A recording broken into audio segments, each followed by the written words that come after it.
Dans un laboratoire, quelque chose de révolutionnaire est en train de se produire. Une partie de Pong se joue. Mais ce qui rend cette partie différente, ce n'est pas le jeu, c'est le joueur. Je ne sais pas vraiment comment le définir. Ce n'est pas une machine, ce n'est pas un humain, c'est les deux. Et voici le joueur. Dish Brain. Un amas de neurones humains, vivants donc, posés sur des capteurs, connectés à un ordinateur. Il ne voit pas, il ne sent pas, il ne sait même pas qu'il joue, et pourtant, en 5 minutes, il a compris les règles. Depuis quelques années, on sait cultiver des neurones. Avant, pour en obtenir, il fallait les prélever, et bien là où ils étaient, directement dans un cerveau. Mais une nouvelle technique change tout. En 2007, un chercheur japonais, Shinya Yamanaka, a mis au point une nouvelle technique. Il découvre qu'on peut reprogrammer presque n'importe quelle cellule du corps humain. Une simple cellule de peau suffit. On lui applique un protocole précis et elle redevient une cellule souche, c'est-à-dire une cellule capable de se différencier en n'importe quel type cellulaire. Rien que ça, c'est déjà incroyable, mais ça va encore plus loin en fait, parce que on sait comment guider ces cellules vers un nouveau type, et on parvient à obtenir des cellules cardiaques, des cellules de foie et des neurones. En 2013, tout bascule. Pour la première fois, des neurones en culture s'auto-organisent en une structure en 3 dimensions. Ce que les scientifiques observent, c'est ça. Une petite structure de quelques millimètres de diamètre, en quelque sorte un microcerveau composé de neurones humains. Bon, attention, parce que ce n'est pas un cerveau non plus. C'est quelque chose qui s'en rapproche, une espèce d'organe miniature simplifié, mais pas tout à fait un organe non plus. On parle d'organoïde cérébral.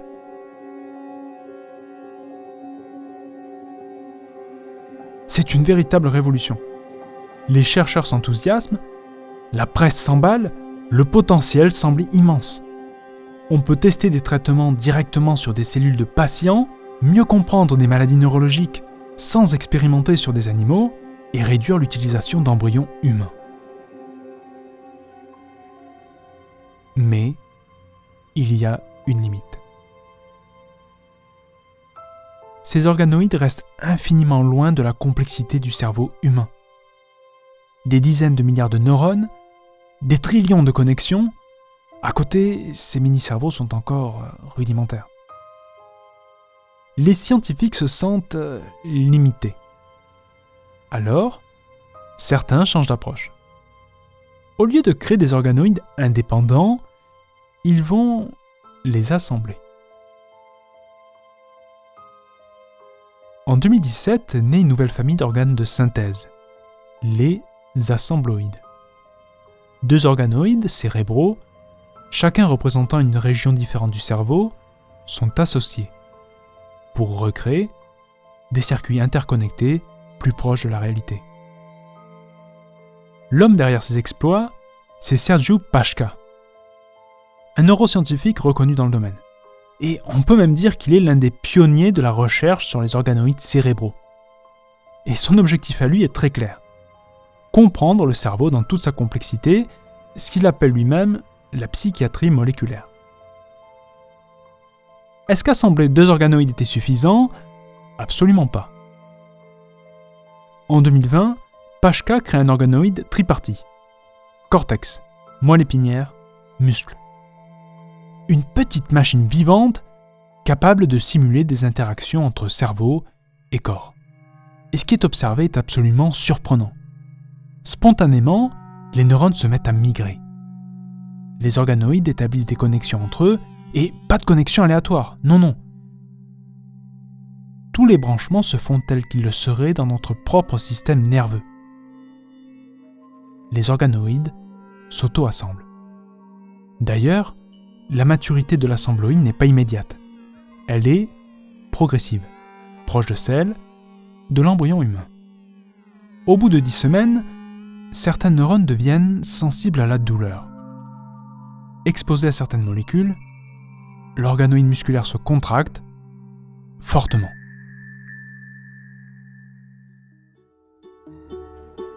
La culture des neurones et d'organoïdes se démocratise. Des laboratoires du monde entier se lancent dans l'aventure. Les expériences se multiplient à un rythme vertigineux. On va relier des organoïdes cérébraux à des robots marcheurs. D'autres organoïdes sont envoyés dans l'espace, par SpaceX, vers la Station spatiale internationale. On les utilise pour tester des maladies, tester des traitements personnalisés, ils sont évidemment connectés à des IA, et des variantes de gènes anciens y sont introduites, comme des gènes de Néandertal. Toutes ces expérimentations portent la signature d'un seul homme, Alison Miotri, neuroscientifique pour le moins audacieux.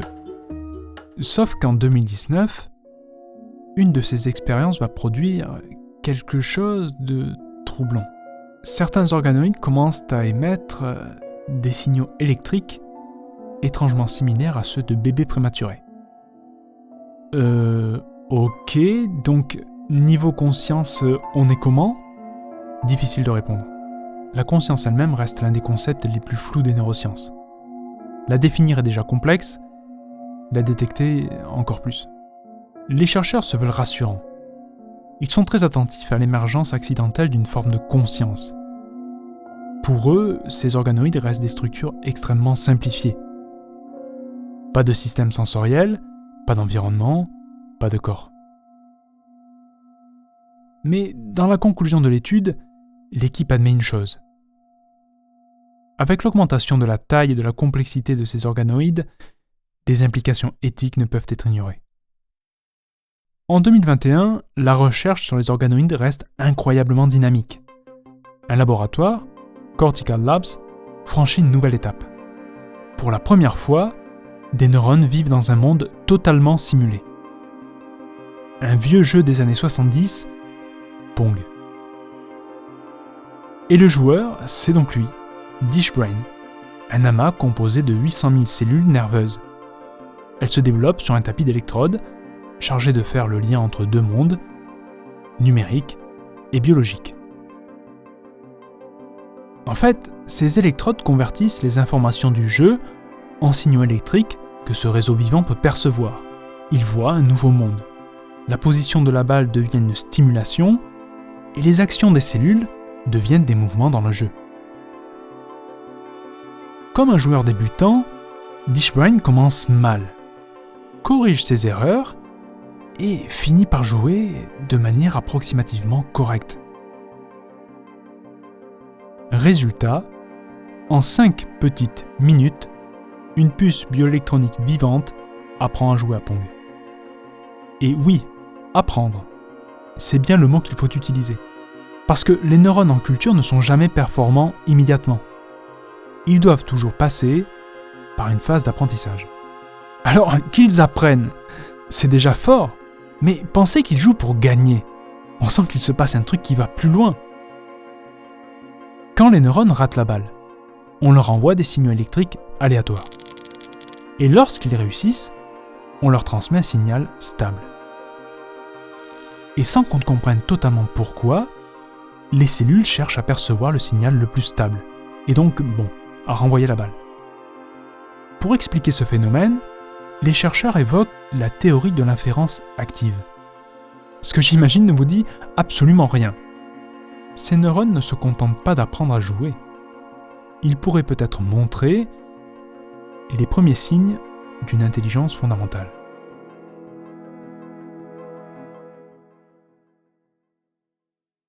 D'autres laboratoires se lancent eux aussi dans la course à la bioinformatique. FinalSpark fait voler un papillon numérique commandé par une culture de neurones. Dans ce monde simulé, encore plus abouti, le papillon se dirige vers des clics déclenchés par un opérateur. Mais un phénomène étrange ne cesse de se reproduire dans ce labo. Dans une interview, Fred Jordan, cofondateur de FinalSpark, explique la technologie, le fonctionnement, les avantages, etc. Et voilà ce qui est rapporté. De retour au laboratoire, Jordan ouvre la porte d'un réfrigérateur. À l'intérieur, des organoïdes cérébraux enchevêtrés dans un réseau de tubes. Quand soudain, sur l'écran à côté de l'incubateur apparaissent des pics d'activité neuronale significatives. Voici ce qu'il dit aux journalistes. Nous ne comprenons toujours pas comment il détecte l'ouverture de la porte. L'équipe a passé des années à chercher une explication. Ces cellules cérébrales n'ont aucun moyen connu de détecter ce geste. Et pourtant, elles réagissent. Une observation sans explication.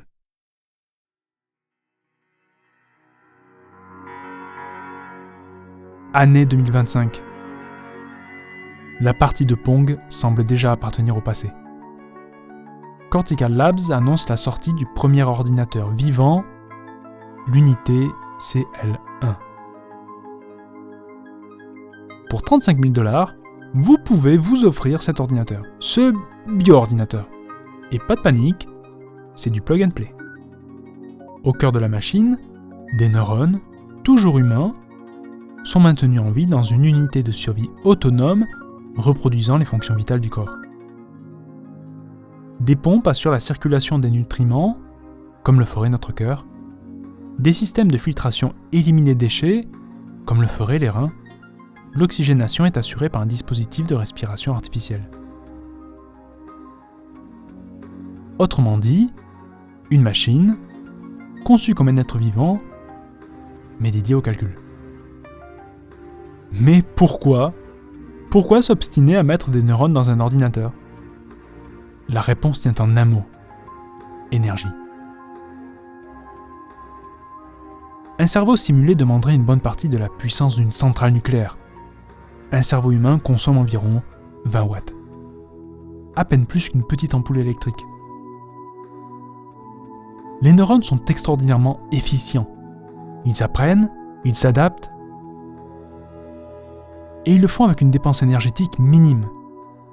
Mais ce n'est pas tout. Produire du tissu neuronal demande, en théorie, moins de ressources matérielles que de fabriquer des appareils électroniques toujours plus complexes. Bien sûr, ces systèmes restent hybrides. Ils nécessitent toujours une interface électronique. Mais le cœur du calcul reste biologique. Pour certains chercheurs, c'est peut-être même l'avenir. Une alternative aux intelligences artificielles numériques de plus en plus énergivores. Un monde où les supercalculateurs seraient des armoires remplies de matière neuronale vivante, alimentées par un flux nutritif, maintenu à 37 degrés. Une dernière chose. Le constructeur de CL1 précise un détail. 6 mois. C'est la durée de vie de leur machine. Du coup, pour cet ordinateur, on parle donc d'espérance de vie ? Et quand le système s'arrête, est-ce qu'on dit qu'il est simplement hors service ? Ou qu'il est mort ? Au moment où j'enregistre, il est minuit 43. Et je vois que Cortical Labs vient de publier un let's play de Doom, joué par leur ordinateur vivant CL1.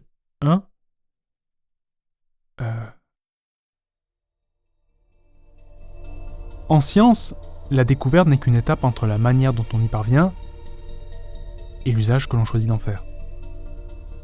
La plupart de nos organes peuvent désormais être répliqués sous la forme d'organoïdes. La marge de progrès en médecine est considérable, la bioingénierie, elle, n'en est qu'à ses balbutiements. Les organoïdes résolvent certains problèmes éthiques. Mais chaque solution pose une nouvelle question. Peut-on commercialiser du tissu neuronal humain ? Peut-on connecter des cellules à des machines ? Peut-on leur donner une tâche, une fonction, un objectif ? Je trouve le sujet fascinant et en même temps tellement vertigineux. Nous passons notre temps à nous interroger sur la conscience des machines, mais pendant ce temps, simples spectateurs d'un vivant qui s'organise seul, nous nourrissons des neurones, nous les stimulons, nous les faisons apprendre. Mais si quelques centaines de milliers de cellules peuvent déjà jouer à un jeu vidéo, qu'est-ce que cela dit de nous ? Après tout, nous ne sommes rien d'autre qu'un amas de neurones organisés, plus nombreux, plus complexes, mais faits de la même matière. Les organoïdes cérébraux restent rudimentaires, mais ils nous rappellent quelque chose de troublant. Que ce que nous appelons pensée, mémoire, conscience, émerge d'un tissu biologique que nous pouvons désormais cultiver.